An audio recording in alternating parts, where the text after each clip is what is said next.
Buenas tardes a todas las personas que nos acompañan. Les damos hoy la bienvenida. Nuevamente, gracias por estar con nosotros. Hoy tengo el gusto y el placer de saludar al doctor Álvaro Orlando Sarmiento, médico internista con más de 30 años de experiencia en estas patologías. Doctor, hoy hablando sobre mitos y verdades de la diabetes. Entonces, invitamos a todas las personas que nos acompañan para que nos dejen sus dudas en el chat y al final de la sesión, pues les daremos un espacio para resolverlas.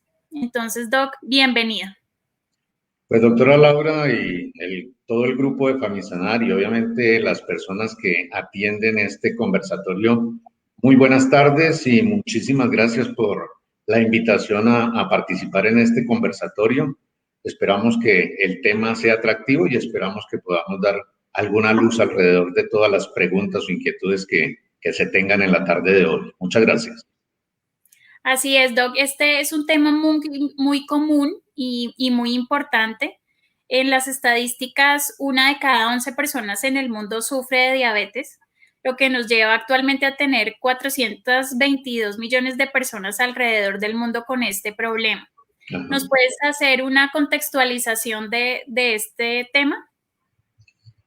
Pues sí, lamentablemente esas cifras que tú das y que se ven numéricamente frías desde el punto de vista de la atención al paciente y desde el punto de vista de la consulta diaria es un tema bastante preocupante.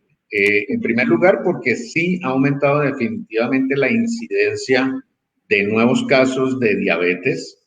Y un factor muy importante, al menos lo que estamos viendo en consulta diariamente, es que cada vez se presenta en poblaciones más jóvenes. Nosotros los internistas tradicionalmente nuestra clientela era mayor a los 45, 50 años, pues donde se comenzaba a ver este tipo de patologías. Y hoy te diría que adultos muy jóvenes, casi que desde la adolescencia y adultos jóvenes, están presentando, digamos, este tipo de enfermedad. Y creo que están, digamos, muy relacionadas con temas como son el sedentarismo.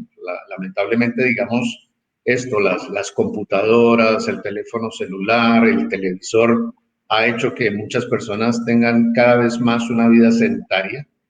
Otro tipo de cosas, digamos, que uno ve muy frecuentemente son los malos hábitos alimentarios. Se come de afán, se come lo que aparezca en el camino, y no se hace, digamos, una dieta como las que nos enseñaban las abuelas de comer variado y fresco. Y tal vez un tercer factor sería, digamos, la falta de compromiso consigo mismo, ¿no es cierto? Se van aplazando las tareas, se van aplazando las cosas y la situación se va complicando. Pero lo que tú dices es cierto, cada vez más diabetes y mucho más temprano. Gracias, Doc. ¿Te parece si empezamos definiendo qué es la enfermedad? ¿Qué es la diabetes? Claro que sí, con mucho gusto. Bueno, la diabetes, primero que todo, es una enfermedad de carácter metabólica, es decir, tiene que ver con todos los procesos internos que suceden dentro del organismo. Tiene una connotación que es, en general, de carácter crónico, es decir, que cuando a uno se le diagnostica una diabetes, ya en su mente debe saber que esto va para largo plazo y quizás para toda la vida, pero tiene un componente interesante que es, existen formas y métodos de tratamiento. Entonces, digamos que teniendo esas tres condiciones iniciales, la enfermedad en sí consiste en una acumulación de azúcar, de glucosa específicamente, a través del torrente circulatorio. Normalmente todos los organismos tenemos que manejar el azúcar para que éste no se quede en el torrente circulatorio, sino que entre a las células de los músculos a producir energía y allí se quema, se desgasta y sale del organismo. En el caso de los diabéticos, no entra dentro de esas células, que es el ideal, sino que se queda circulando en todo el torrente circulatorio y por eso cuando uno hace las mediciones de glucosa, pues están absolutamente elevadas. Y finalmente, digamos que ese resultado de elevarse el azúcar dentro de la parte sanguínea, obedece a que en general hay deficiencia de una enzima que se llama insulina, que es secretada por el páncreas, o se produce insulina, pero esa insulina, digamos, es de baja calidad, no trabaja como se espera que vaya a trabajar y por lo tanto no produce el resultado deseable, que como te digo es que la glucosa entre dentro de las células para producir energía. O sea, en síntesis es eso. Correcto, Doc. ¿Cómo puedo saber que estoy padeciendo la enfermedad? ¿Tiene alguna manifestación en síntomas que le podamos explicar a las personas que nos acompañan? Sí, sí, claro, aunque digamos el comportamiento en cada individuo es absolutamente particular, sí existen unas características generales que le ponen a uno a pensar que pudiese tener una diabetes. Entonces, digamos que el factor más común que uno puede encontrar tanto en diabéticos juveniles como en diabéticos mayores, primero es un aumento de la sensación de sed, de la necesidad de estar tomando líquidos, de estar tomando algo que lo hidrate, y esa quizás es la primera manifestación. A veces incluso nos ayuda a complicar la diabetes porque la gente tiende a tomar jugos o a tomar gaseosas que llevan obviamente más azúcar y complican esta sensación. También, digamos, es frecuente encontrar que el paciente aumenta su frecuencia urinaria. Si uno lo ve comparativamente, digamos, con otra persona de la misma edad que desarrolla el mismo trabajo, son pacientes que necesitan ir a orinar muchas más veces y quizás en la noche también levantarse a orinar con cierta frecuencia. Puede aumentar la sensación de hambre, como que cada rato necesitan también estar ingiriendo alimento, pero al final toda la sumatoria de esto va a producir una sensación de cansancio, como que el organismo no está respondiendo, digamos, con la energía suficiente. Y existen manifestaciones que ya no son tan generales, pero que se pueden ver en pacientes particulares, como son, por ejemplo, trastornos visuales, pérdida de la visión, de la capacidad visual, adormecimientos que se producen, digamos, en las extremidades, en los brazos, en las piernas, o, por ejemplo, dificultad en la cicatrización de algunas heridas, pacientes que van a procedimientos dentales o pacientes que en un momento determinado tuvieron alguna lesión, se cortaron o tienen algún tipo de alteración de su piel, no cicatrizan tan fácilmente como lo haría otra persona que no padezca de diabetes. Serían en general, digamos, los síntomas de alarma que lo pondrían a uno en alerta. Clarísimo, Doc. También te quería preguntar si hay varios tipos. ¿De Hay varios diabetes? tipos de diabetes. Sí. Sí, existen, digamos, diferentes tipos de diabetes. Lo clásico, digamos, es que hay dos diabetes muy grandes. Existe, digamos, una diabetes que se llama tradicionalmente la diabetes juvenil, que técnicamente también la llamamos diabetes 1. Y se dice que es juvenil o se ha clasificado como diabetes 1 justamente porque se presenta en los primeros años de la vida de las personas o en su adolescencia.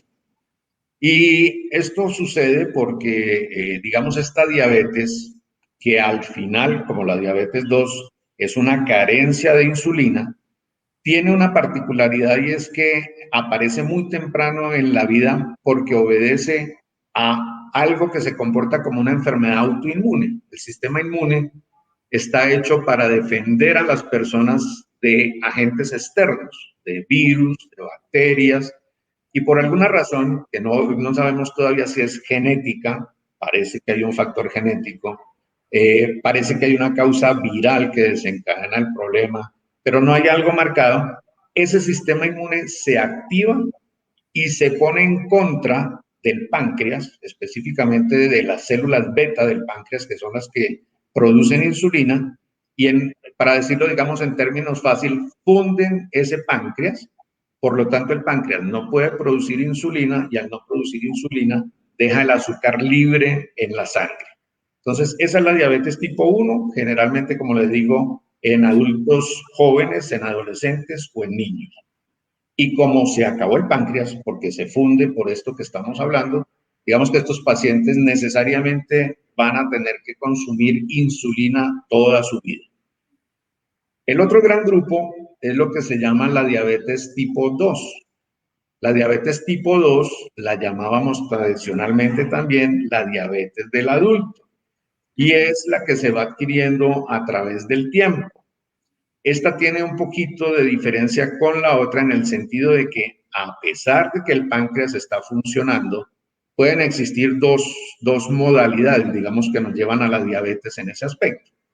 Uno, que la cantidad de insulina que esté produciendo el páncreas cada vez sea menor. Entonces no produce la cantidad necesaria para metabolizar el azúcar. La otra es que produzca un buen volumen de insulina, pero esa insulina no sea de buena calidad, no trabaje adecuadamente. Y si no trabaja adecuadamente, pues el resultado final también es que se acumula el azúcar. Esos son, digamos, los dos grandes grupos dentro de la diabetes. Sin embargo, existen, digamos, unos subgrupos muy pequeños o muy particulares que también se tienen en cuenta en algún momento de la vida. Uno es en la vida de la mujer. Existe una diabetes que se considera temporal, pero que se manifiesta justamente en el embarazo y se llama exactamente la diabetes del embarazo. Normalmente está en el segundo o tercer trimestre del embarazo y en general, digamos, no todas, pero puede suceder en pacientes que tienen antecedentes familiares y que por alguna razón hormonal seguramente hace esa manifestación durante el embarazo. Y hay un último grupo pequeñito que también lo clasifica la Asociación Americana de Diabetes, que son diabetes inducidas, digamos, por o bien medicamentos o por alguna lesión ya de carácter traumático. Puede ser un accidente que haya acabado con el páncreas, puede ser una pancreatitis ocasionada por alguna otra razón. Entonces no son las clásicas diabetes 1 o 2, sino que están siendo secundarias a esos procesos traumáticos o inflamatorios que se pueden presentar. Creo que esos son los cuatro grandes grupos en general. Clarísimo, Doc. Mira, se ha hablado mucho durante esta época de pandemia que los pacientes diabéticos se cuiden, que los pacientes diabéticos no salgan, que son población vulnerable. Háblanos un poquito de las complicaciones que pueden enfrentar estos pacientes al contraer el COVID. Muy importante, muy importante. Digamos que la infección por COVID busca, como cualquier otro virus, personas que, como lo entendemos en la comunidad, y lo voy a poner en ese lenguaje para que todos me entiendan, tienen las defensas bajas. La gente dice, doctor, yo tuve las defensas bajas y ahí me infecté. Pero si uno traduce qué es las defensas bajas, digamos, es factores predisponentes para ganarse uno una infección. En este caso, la infección por el COVID. Entonces, esos factores predisponentes en un diabético que uno ve muy comúnmente, lo primero es el cuadro de obesidad. La mayoría de los pacientes que tienen diabetes cursan con sobrepeso, que ya es un nivel adicional al peso normal del paciente, o un grado mayor, que es obesidad. Ese es un factor. Segundo factor es básicamente la vida sedentaria que el paciente tiene. Si el paciente tiene una vida sedentaria, cada vez va a ganar más peso.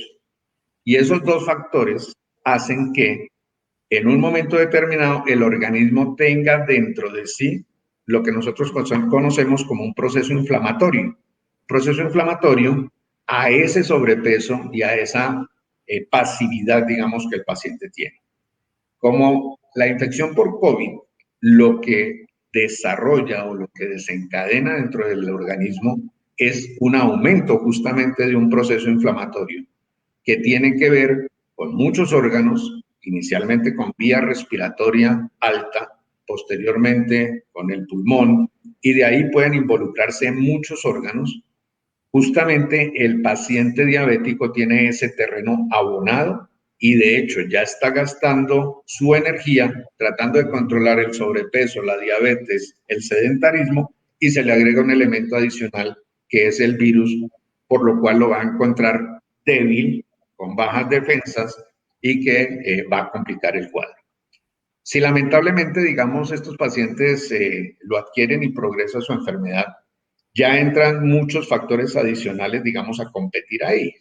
Normalmente un diabético también cursa con comorbilidades. El diabético probablemente tiene los lípidos elevados, es decir, el colesterol o los triglicéridos, algunos de los dos. Hay otros que cursan con hipertensión, hay otros que fueron fumadores y tienen una enfermedad pulmonar obstructiva crónica, y todo esto va a desencadenar en un momento determinado procesos también de alteraciones en la parte circulatoria, en lo que se llama la coagulación sanguínea. Y eso ocasiona microtrombos, o sea, se tapan los pequeños vasitos, no solamente del pulmón, sino de las retinas, del riñón, del cerebro, y la situación se va complicando. Si aparte de eso el paciente lamentablemente sigue evolucionando negativamente en la infección por COVID, y lastimosamente tiene que ir a una unidad de cuidado intensivo, pues todos estos factores son factores agravantes. No es lo mismo manejar un paciente delgado que no tiene ninguna otra patología en una unidad de cuidado intensivo, en un respirador, al paciente que está obeso, que de por sí tenía el riesgo de ir a una descompensación diabética por coma o por un estado cetoacidótico, y que adicionalmente, como les cuento, pues está asociado a un proceso inflamatorio, a un proceso de coagulación, a un proceso respiratorio, lo cual hace el pronóstico y el manejo un poquito más difícil. Entonces, toda esa sumatoria de factores es lo que nos debe alertar, y es lo que nosotros a diario le decimos a los pacientes: por favor, cuídese, haga sus controles, vigílese y no evite. Doc, como tú lo has mencionado, es una enfermedad muy delicada que presenta muchas complicaciones. Entonces, hablemos un poco de la prevención. ¿Cómo prevenir llegar hasta el extremo de contraer la enfermedad? Sí. Bueno, yo creo que hay, digamos, yo haría dos recomendaciones. Una en términos generales de lo que es el concepto como tal de la diabetes, y otra orientada, digamos, al tema COVID como tal.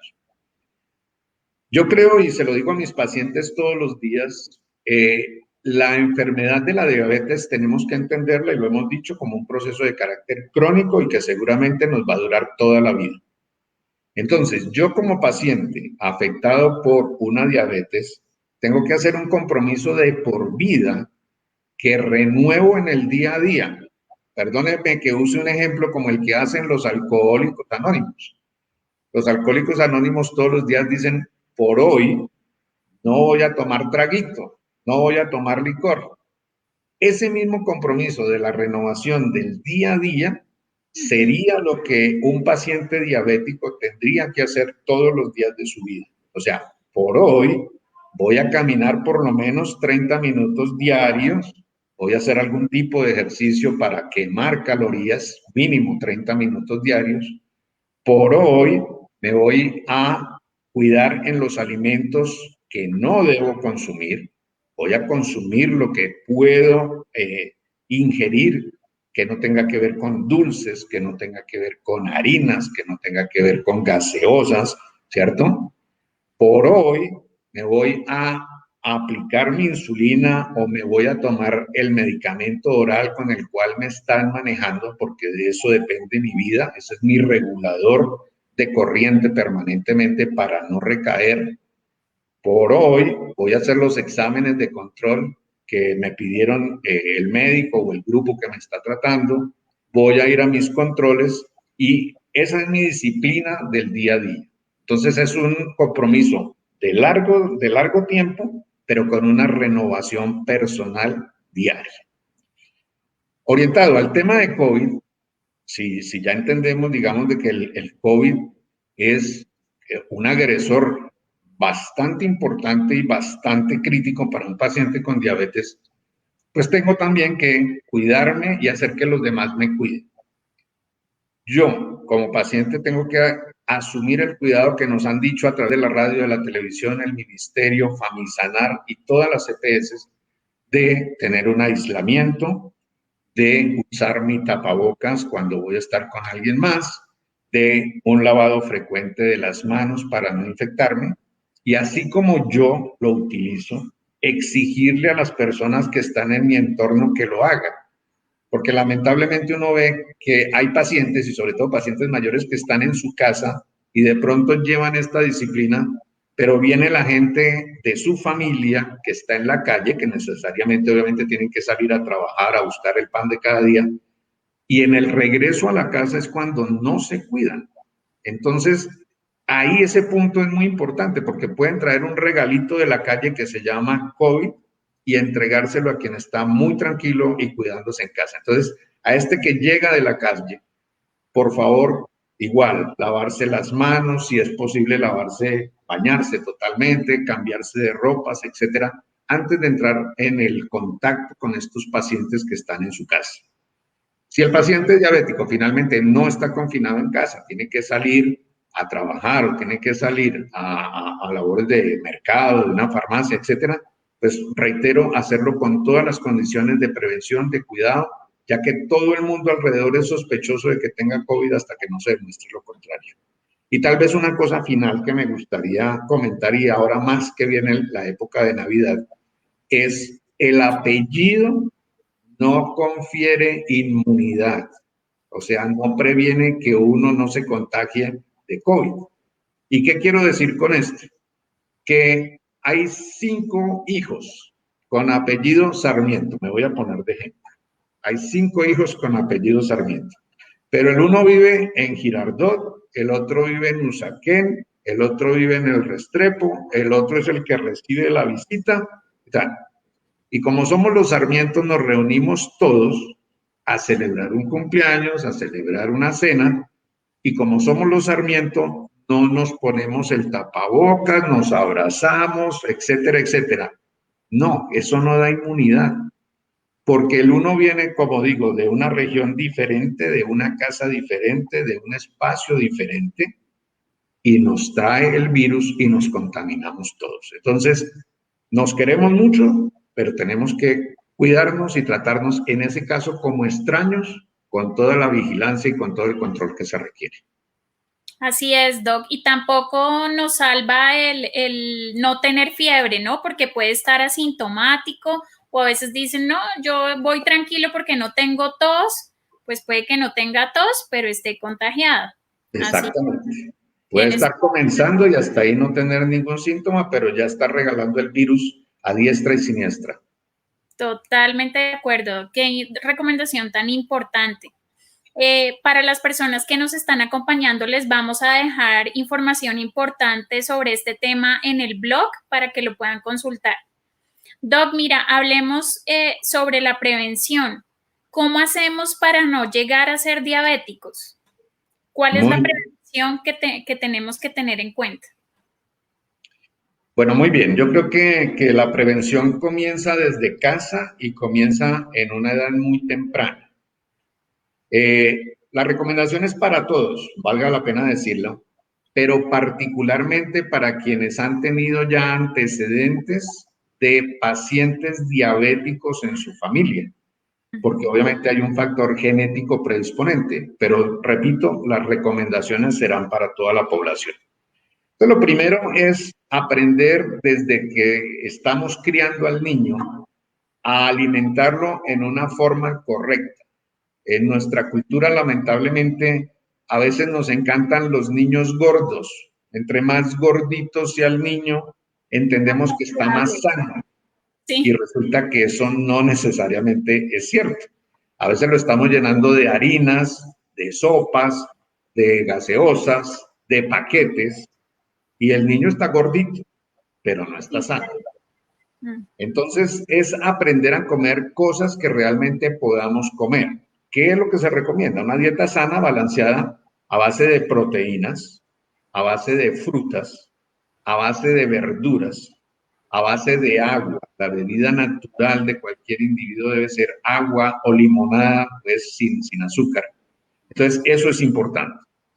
Reducir al máximo el consumo de azúcares, así uno no sea diabético. Ya hoy existen estudios de la Organización Mundial de la Salud y de la FDA de los Estados Unidos que demuestran que el consumo de azúcar, el agregarle azúcar a los alimentos, produce mayores catástrofes en órganos vitales como son el riñón, el corazón, el cerebro y las retinas, que lo que se pensaba en un tiempo ocasionaban las grasas. Es decir, hoy se sabe que es más contraproducente estar comiendo azúcares y sus derivados que consumir grasas de buena calidad. Tercero, generar un patrón de ejercicio. Mire, es muy preocupante y es muy alarmante ver hoy, sobre todo niños y adolescentes, que se pasan las 24 horas sentados frente a un computador o frente a un celular. Ya no se ven niños en los parques, ya no se ven niños montando en bicicleta, ya no se ven niños trepando en los árboles, sino que todo el mundo está en una virtualidad y está en una silla o en una cama o en un diván. Entonces hay que promover ese ejercicio.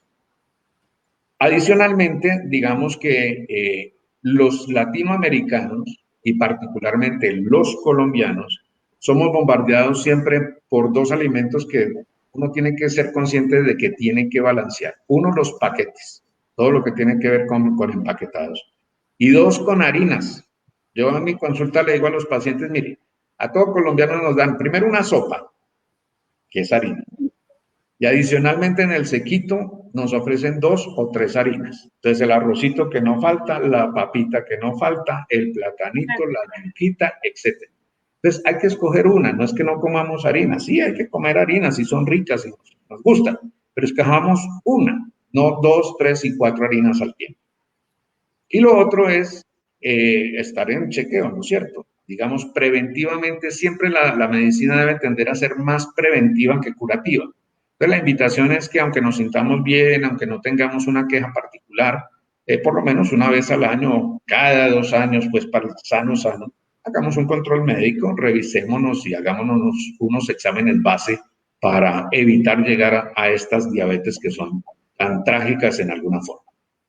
Súper importante. Mira, te voy a hacer una pregunta, ya que te tengo acá, voy a aprovechar porque ¿qué piensas de las Coca-Colas dietéticas? ¿Son permitidas esas Coca-Colas o realmente contienen azúcar igual?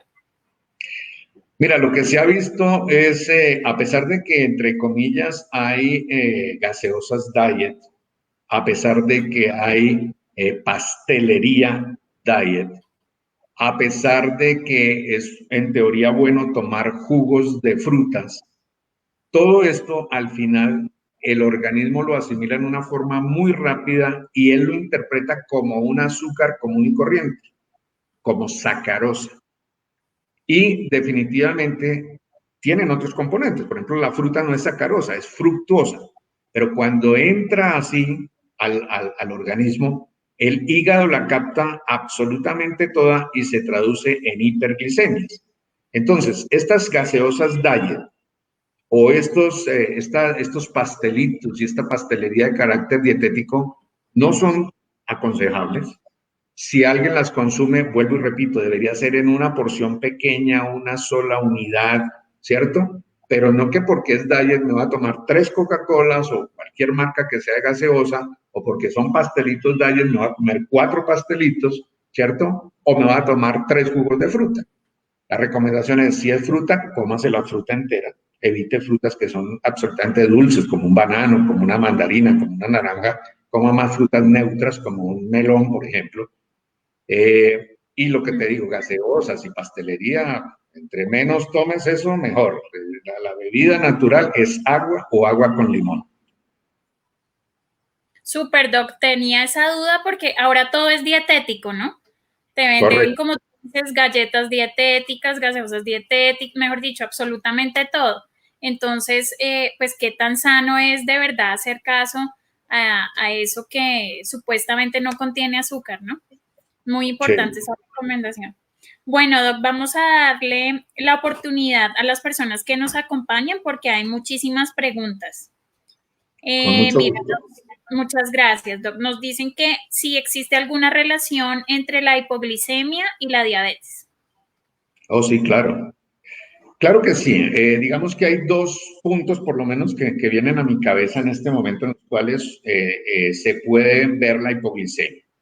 En primer lugar, en las fases iniciales de la diabetes o lo que algunos investigadores y algunos médicos aceptan con el término de prediabetes, cuando el paciente aún no ha comprado el título de diabético, sino está en la parte anterior, está en la antesala, se pueden presentar situaciones de hipoglicemia. Y se presentan básicamente porque justamente, ahora hablando de las gaseosas y hablando de los pastelitos, ese paciente está en un borde, está a punto de matricularse como diabético. Cuando él fusila su organismo ingiriendo mucha cantidad de gaseosas, mucha cantidad de pasteles, etcétera, el páncreas produce la insulina, pero la produce en tanta cantidad, tratando de defender, digamos, esa mala alimentación que está haciendo el individuo, que puede exagerarse y producir la hipoglicemia como tal. Entonces, eso es una señal de alerta. Eso es motivo de consulta y el médico, cuando lo consultan, debería obviamente hacer por lo menos una glicemia pre y una post y una medición de insulina para confirmar el diagnóstico. Entonces, digamos, eso es un escenario. El otro escenario donde se puede presentar hipoglicemias ya es en la fase de tratamiento.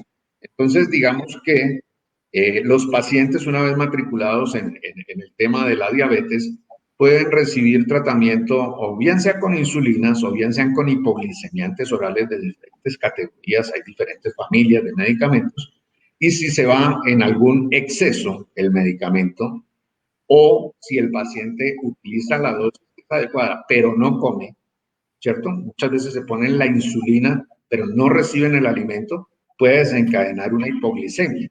Entonces, por eso también uno, cuando prescribe un paciente, le da algunos tips para que cargue algún alimento de rescate y ellos ya van aprendiendo cuando se presenta esta hipoglicemia y utilizan ese bocadillo o ese dulce solo en esa ocasión que se presente la hipoglicemia para mejorar un poquito la glicemia mientras llega a un servicio de urgencias o consulta a su médico. Pero serían las dos situaciones, digamos, más detectables en este momento. Perfecto, Doc. Tú ya lo mencionaste, pero hay muchas dudas sobre si la diabetes tiene cura.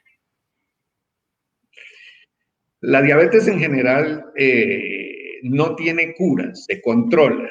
Digamos que esta es una enfermedad crónica. ¿Y por qué no tiene cura? Porque ya hemos hablado de las causas. Una, si es una diabetes juvenil o infantil, dijimos que el sistema inmune ha fundido, ha quemado en alguna forma el páncreas y obviamente si está quemado esto es como cuando se produce un cortocircuito, ese switch ya se dañó y nos toca darle reemplazo desde afuera con insulina.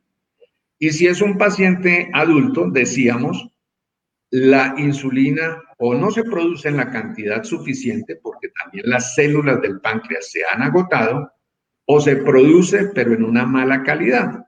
Entonces el resultado es el mismo, no vamos a recuperar ese páncreas al 100% como era cuando lo estrenamos y por lo tanto requiere que siempre estemos con el manejo de la dieta, con el cuidado de la alimentación y con el medicamento o la insulina que particularmente ese paciente requiera. ¿Y por cuánto? Puede que no de por vida, pero de aquí para adelante, por unos 95 años en adelante, sí. Ay, doctor.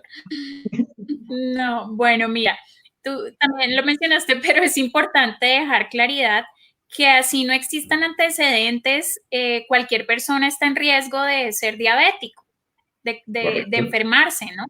Correcto. Esa es una Correcto. claridad que queremos dar. Nos preguntan precisamente.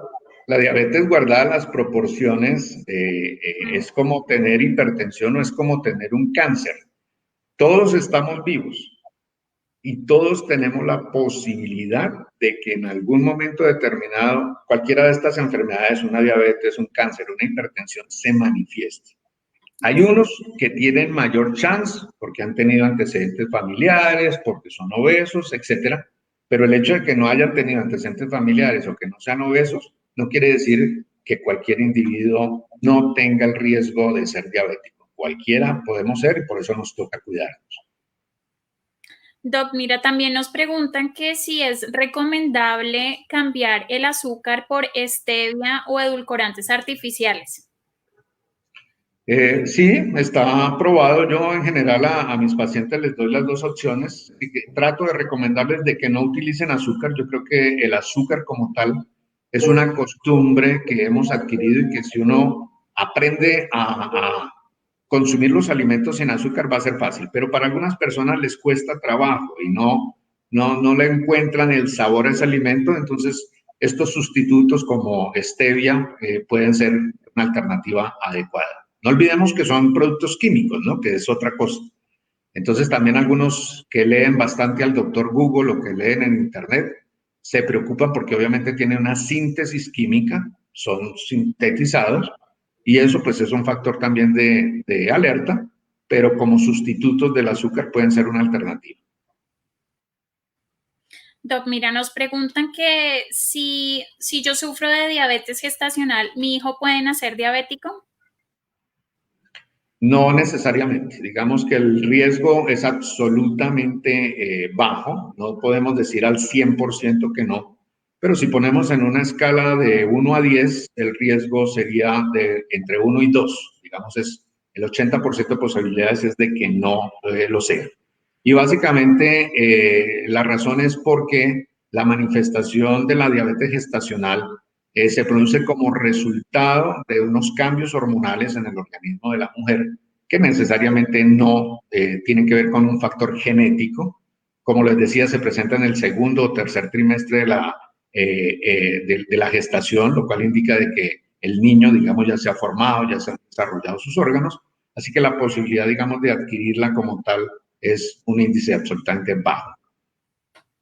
Doc, en el embarazo también hay que tener mucho cuidado, ¿no? Porque aumentan los antojos, Ah, sí, claro, sobre eso sí. todo de azúcares. Correcto. Sí, correcto. Entonces, en ese momento hay que tener cuidado porque también los obstetras y los ginecólogos con las señoras tienen, digamos, un determinado límite, si lo podemos llamar así, del número de libras o de kilos que deben subir alrededor del embarazo y todo lo que se pase de ahí hacia allá, pues obviamente es un factor de riesgo. Así que si las damas que me están escuchando están embarazadas, antójense de anillos, de aretes, pidan un buen perfume. Ya Pero antes. exacto, pero no pidan pastelitos, ni gaseosas, ni cosas de esas. Tienes toda la razón, Doc. Mira, yo creo que hay muchas mujeres embarazadas escuchándonos porque nos preguntan que si ingiero medicamentos diabéticos y después doy lactancia a mi bebé, hay peligro de que a través de la leche estos medicamentos pasen al bebé.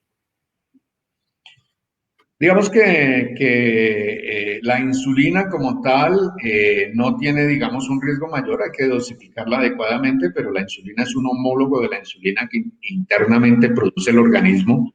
Entonces, en general, es un buen producto en los casos en que hay gestación y en los pospartos.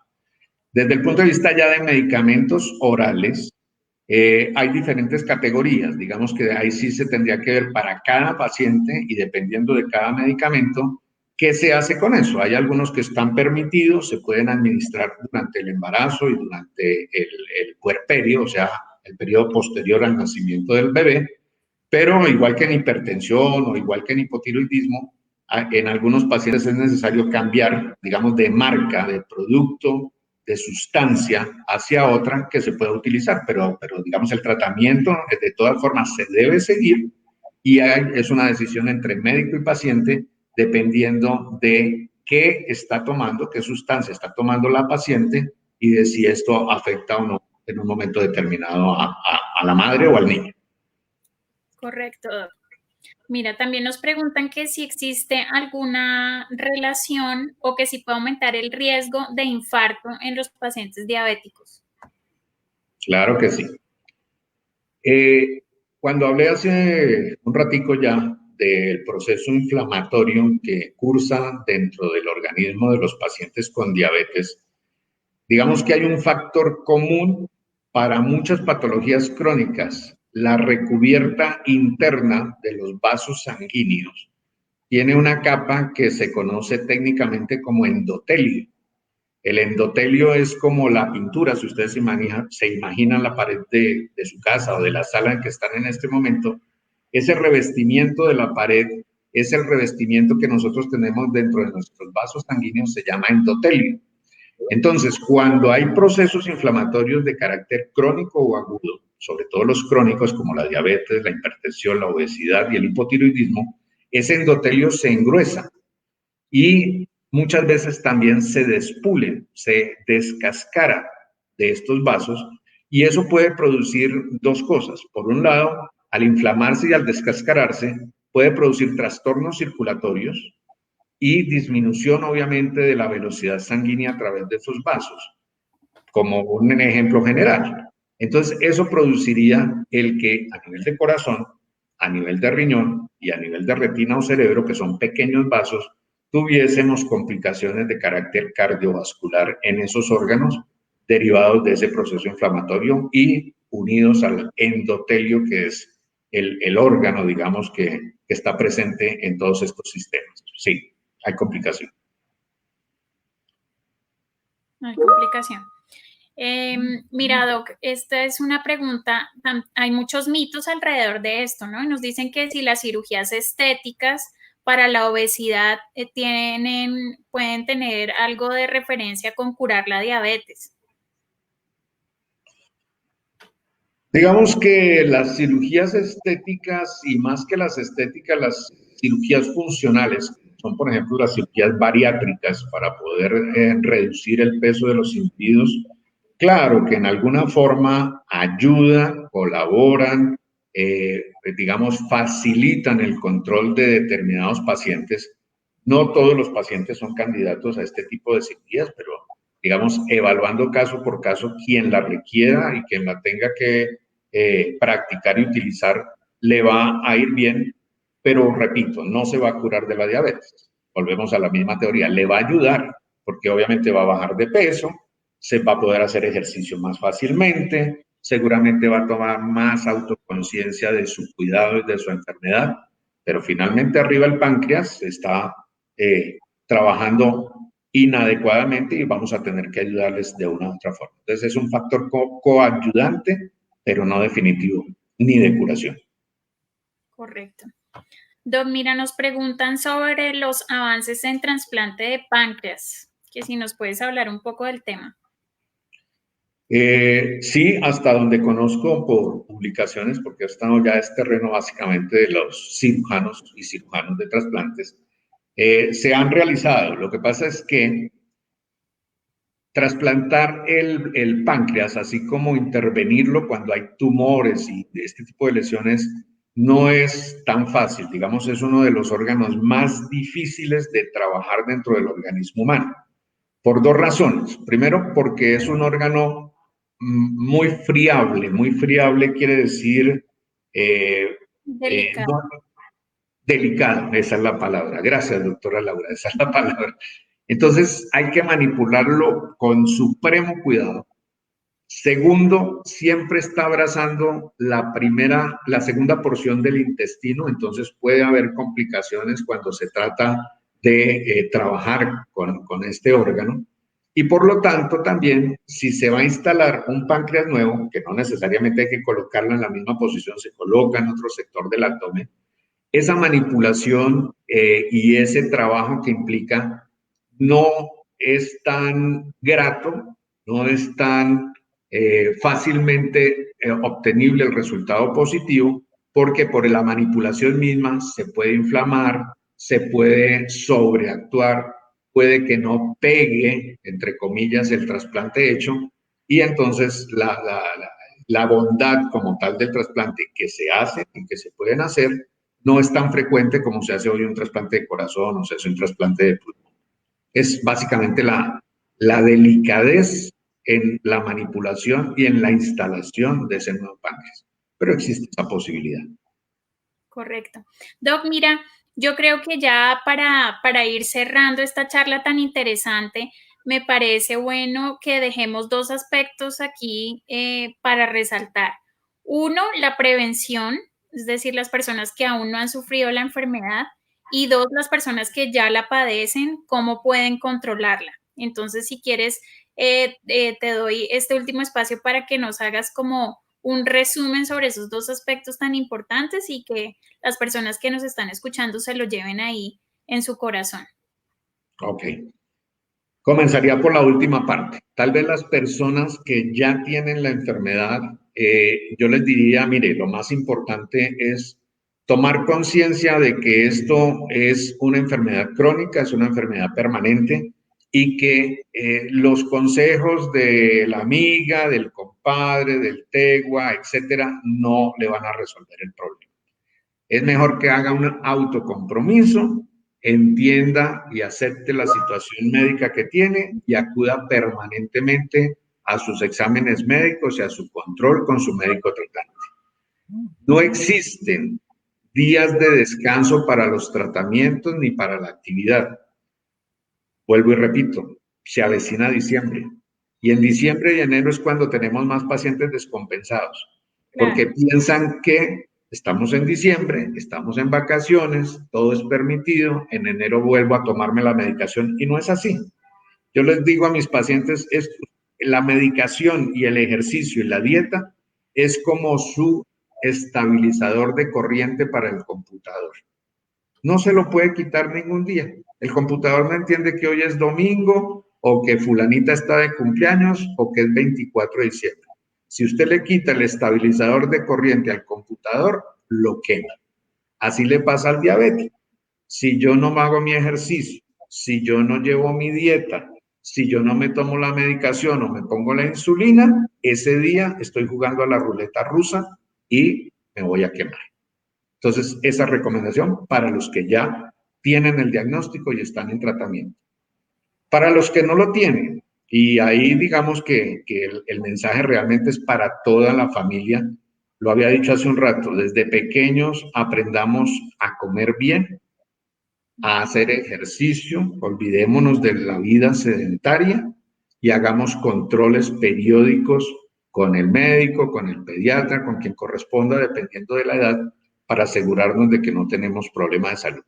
Nosotros llevamos siempre a revisar la lavadora, la licuadora, el carro, quien lo tiene, eso, si le suena alguito, lo llevamos, pero de nosotros mismos no nos preocupamos. Entonces, así como nos exigen un chequeo anual del vehículo o de la bicicleta, pues hagámonos un chequeo anual nosotros para prevenir, pero lo básico en quien no tiene enfermedad, haga ejercicio, coma bien y hágase sus controles médicos. Ay, Doc, muchas gracias. De verdad qué charla tan amena, tan interesante. Te agradecemos mucho habernos acompañado. Esperamos tenerte próximamente en otro de nuestros programas. Con mucho gusto, doctora Laura, y a todos quienes asistieron, gracias por su audiencia. Bueno, estamos para atenderlos y cumplir sus órdenes en cualquier momento. Muchas gracias. Recuerden a todas las personas que nos acompañaron poder acceder a mayor información sobre los planes de atención complementaria en la landing que les dejaremos a continuación. Gracias a todos y nos vemos en otra oportunidad. Chao. Chao, gracias.